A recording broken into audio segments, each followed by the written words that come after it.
Ladies and gentlemen, the American jury and Bulldog Nation, Ben Dusing, he's something else. He goes to Poland, and he's documenting this for us. He goes to Poland, and then he puts on a chicken suit, and he's going to become a Ukrainian freedom fighter. Anything to divert attention from all the crazy stuff that he does. This guy's unfreaking believable. Talks about how much he cares about his kids. Let's go to Poland and Ukraine. Meanwhile, a lawsuit's been filed to remove him from the ballot. I wish it wasn't. I kind of like having him on the ballot because it just proves the absurdity of it. It would be like me without a law license running for attorney general. Sorry, you need your law license. Yale law students. You know, this is amazing to me, and I've reported on this already, but I'd like to point it out. What does it say about the state of law schools and the state of our system when law students are trying to attack free speech on their campus? It's pretty scary. Chris McDaniel, state senator from Kentucky, up here in northern Kentucky.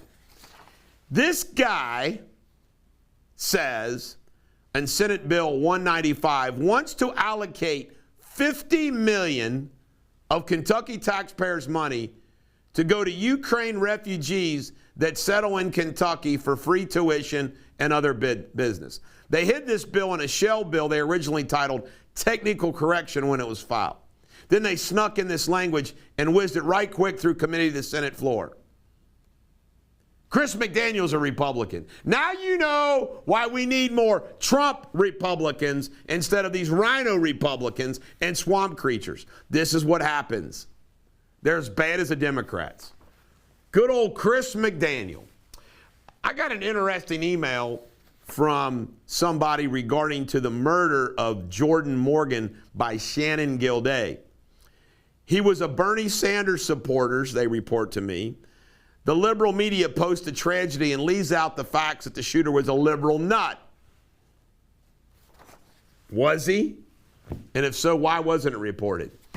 17 local hospitals have been nailed by the Centers for Medicare and Medicaid for high readmission rates or for patients contracting a high level of hospital-acquired conditions. 5 local hospitals, University of Cincinnati, Tri-Health, St. Elizabeth Healthcare, and Edgewood, Florence, and Fort Thomas, all got nailed. They all just poo-poo it. Scary stuff. Boy, my goodness, the stories I got about hospitals. Now, if you don't think that there is a different standard between large law firm discipline and small lawyer or small firm discipline, you can't make this up. Let me give you this fact scenario.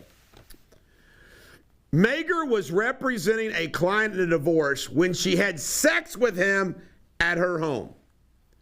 2 days later, the client got into a verbal altercation with his wife. The client was found dead at his home later that day. Suicide. Wow. Think about that.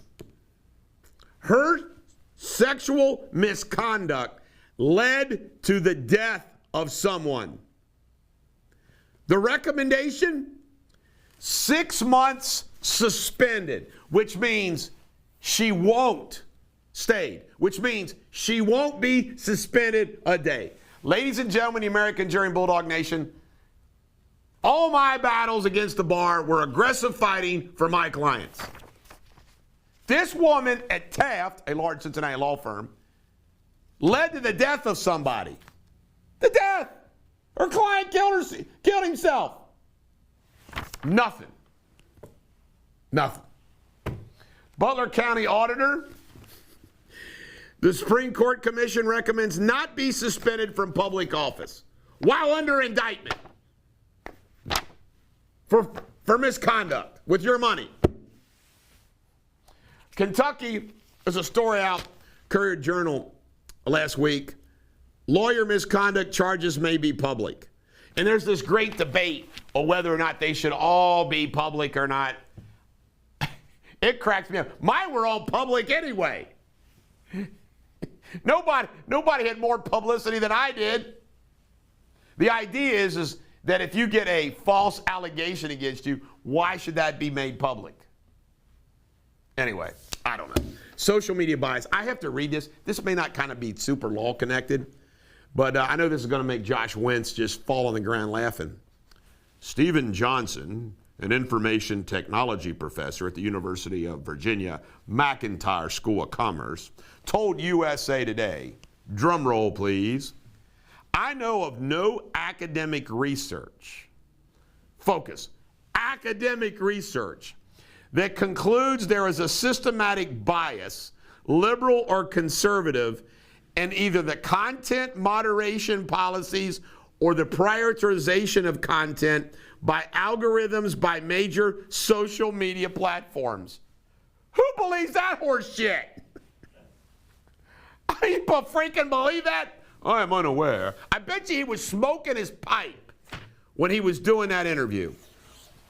Folks, further corruption of the media and the American Communist Party, how they're all tied together. We recently filed a class action lawsuit in Montgomery County. Actually, I take it back. It was Southern District of Ohio, in Ohio, against Dayton Children's Hospital, where over 200 children fraudulently had documented their stage of wounds. In other words, they're stage 2, stage 3. No, they're all documented stage 1.